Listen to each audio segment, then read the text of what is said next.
Red flag number 7, violent women. This is a big no-go zone. Women that have violent tendencies are a massive red flag. Early signs of violence are as small as a punch or a shove, but I've counseled many men that have dodged knife attacks and objects thrown at them from their angry woman that was having a hissy fit. Men are physically stronger than women, so when there is a domestic violence call to the police, even if you're an innocent party making the call or defending yourself, it's likely that they will take you away in handcuffs rather than her. In most DV cases, men are automatically presumed guilty and women are protected even if she was the one starting the physical abuse. I've seen peaceful men during a divorce removed from their own home and children because violent women have accused her husband of DV that never happened. Violence from any woman towards you for any reason should never ever be tolerated. It's grounds for terminating the relationship immediately. To protect themselves, you must use your cell phone as a shield and record a video of her erratic behavior as proof for the authorities. I don't have my cell phone here, but let's pretend this calculator is a cell phone. This is the screen that I would type on facing me. I'm going to hit record and I'm going to put it on my chest. She's acting like a spaz. She's violent. She's throwing things. You have the camera pointing out to you. It's behaving like a shield. Your other hand is out in front of you, demonstrating quite clearly in the camera while you're backing away, by the way, that you are on the defense. This is the only way that you can protect yourself. I've talked to many family lawyers about this. This is the only way that you can deal with this shit. Ideally, you don't deal with it at all. The first sign of it, it's like, done. You're gone, out, block, right? They have no more contact. Violence from any woman towards you for any reason should never ever be tolerated. Okay. If I haven't made my point clear enough yet, avoid all violent women at all costs. They aren't even worth a friends with benefits arrangement. When it comes to violent women, the juice is not worth the squeeze. Let me tell you a real quick story before I get to jealousy.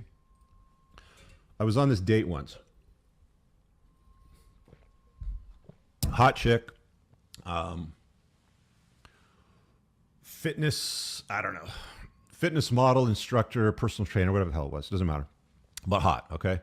So we're sitting there, coffee, shooting the shit. Standard stuff that I talk about, you know, like get a coffee, go for a stroll, you know, have a conversation. And she asked me this question. She goes, have you ever, what did she say?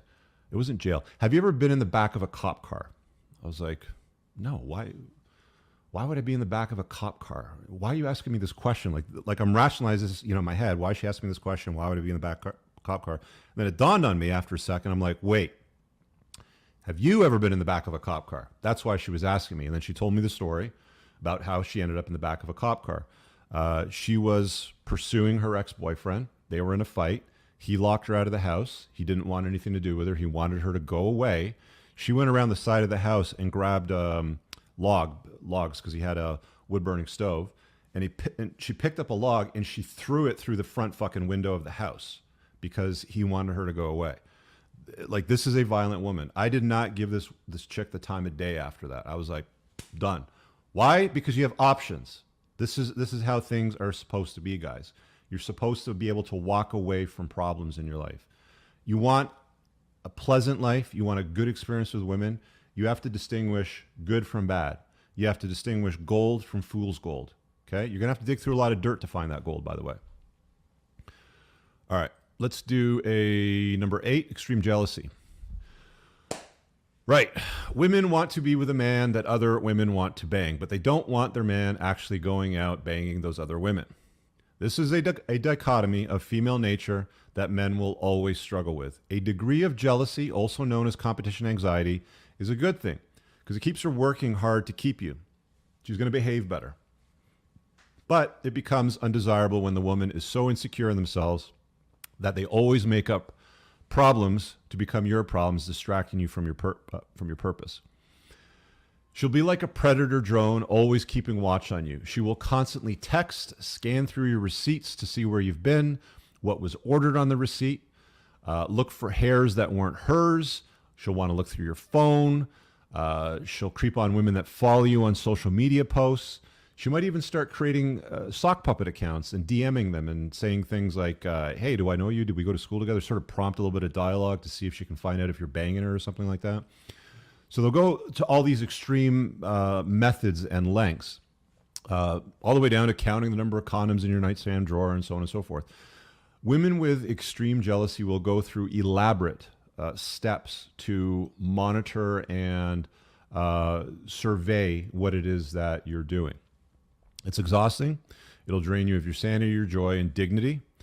Jealous women have work to do on themselves, and it's honestly not your job to be the therapist. The thing with extreme jealousy is it's a massive drain on you, right?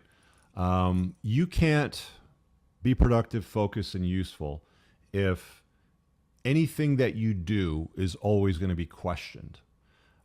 It's not healthy. It's toxic, actually. Even if you stepped out years before, okay, you've remedied that. She's continuing on with it, trying to hold it over your head, monitoring you, where you've been, questioning you. It's demeaning. You know what I mean? Like, it's like, you know, if you're up to your purpose and your mission and hers happens to be monitoring your shit all the time, it's going to drain you. It's going to drain you of your sanity and your joy.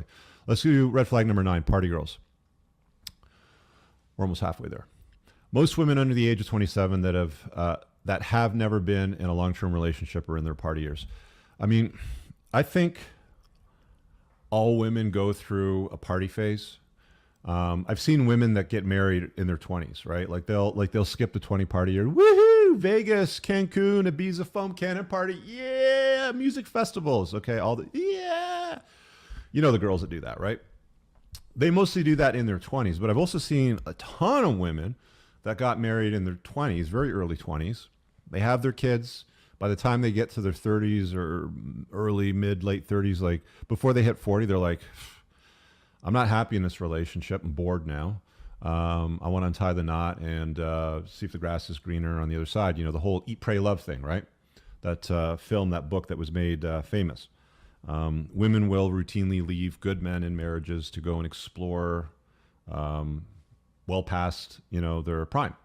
And they get in their party years in their late 30s and 40s. Like, you know, whenever you go down to like an all-inclusive resort and you're sitting there by the pool and at the pool bar, you know, where you swim to the pool bar, there's all these like 30s and 40s, you know, gals with their big fucking, like, this is obviously like a stainless steel water thing, but they have these giant ones that are like 5 liters, you know, where the bartender's filling it up with like rum and all kinds of shit. And they're smashed out of their face, all hanging out together, flirting with everybody, peeing in the pool and all that sort of stuff. Like, the party years happen at any given time. Whenever there's an opportunity for it and they want to relive their youth that they might have missed if they got married young and now they're free, or maybe they're married and they're there at spring break. You know, I've seen requests come in where the dude's like, you know, I've been married for a while, or even the woman will say, I've been married for a while. We've got a couple small kids. I'm a teacher. All my teacher friends are going to go down to whatever, you know, for spring break down in Florida. My husband doesn't like that I'm going to do it. You know, like, what's wrong with him? Why is he so insecure? Blah, blah, blah. These party girls are out there, and they're a bad choice for a long-term relationship if they like to party and woohoo and all this kind of shit, because they're exposing themselves, like they're marketing themselves. Whenever you see these girls at these resorts or hotels or any place where you're at where they're partying and they're smashed and they're drinking, your woman's no different if she goes out with her friends. I'm going to say that again. Your chick that you think is perfect with, you know, her friends when they go away for some retreat or some shit like that, if it's a party environment, like, unless it's like something like a no talking silent meditation retreat or some shit like that, the typical sort of thing is let's go drink and eat and hang out with the girls and get dressed up and take pictures and put beads on and flirt with guys. All that sort of stuff. When you see those women behave like that, your woman's going to behave like that. Okay? So party girls are always bad news bears. So if you met your girl at a nightclub, bar, or some other social event, she claims to be relationship material, but still continues to party several nights a week, you have 2 options. Tell her that you don't date women who party without you, and that if she continues, you'll wish her well and walk away, or you can keep her as a plate. You just don't take her seriously. So, story time. Before I got married, was dating this gal who was reliving her party years, right? Spent her 20s climbing corporate ladders, getting degrees, studying, working, professional, blah, blah, blah, all that sort of stuff. So I'm dating her, and it's like, it could have been, I don't know, 1 o'clock on a Saturday, like in the middle of the night, 1 o'clock in the morning.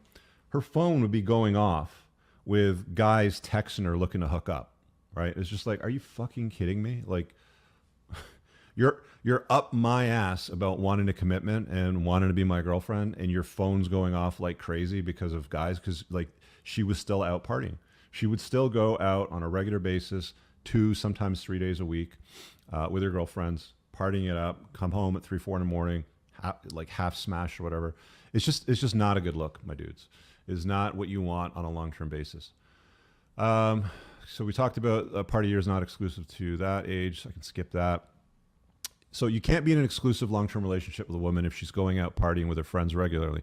The process involves 2 hours of prep time for her hair, makeup, clothes, for the main purpose of marketing herself to other men.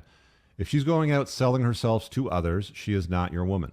We used to call these ladies bar stars when I was younger. Men have evolved to require fidelity from the women that have invested time and resources into as a step of ensuring paternity. It's not jealousy. It's not controlling, as some of these toxic feminists might say. Men instinctively want to know that his woman is sexually exclusive with him. If she's going out getting dressed up to all hours of the night where alcohol and men are, the chances of her remaining faithful to you are bad. Go buy an exotic car, park it in a shitty neighborhood, leave it unlocked, and throw the key in the driver's seat and walk away. You're doing the exact same thing. You're asking for shit to happen. You're asking for bad things to go down. Okay? Do not fall for the new age beta male narrative of polyamory. It's a mating strategy for weak beta men that must resign himself to sharing women with alpha men. When there's a conflict between what she is saying and doing, she is acting single and going out to party. Believe the actions, never the words. Actions always speak louder than words. Dated a few party girls and their phones would always be going off at 2 a.m. There's that story, obviously, looking for a hookup. Party girls are not LTR material. Never limit yourself to one woman. If you're dating a party girl, so she's an option for you, you treat her like a plate. And again, if she comes to you and says, I'm looking for more of a commitment, that's when you can come to her and go, well, I don't take women seriously that go out party. Like if you're just looking at her an option, you're dating others, that's very, very simple. She has a choice. You're not telling her what to do. You're like saying, you want my devoted interest in you? I can't take you seriously if this is what you're doing. So if that's your plan, carry on, right? I really hope you guys enjoyed that clip. If you want to watch the full-length podcast, you can find that over here, that clip's from. If you're newer to the channel, make sure you hit subscribe over here. And pinned down below in the top comment, you'll find a bunch of useful links to my website, my supplement line, books, and a bunch of other stuff. Have an amazing day. Peace out.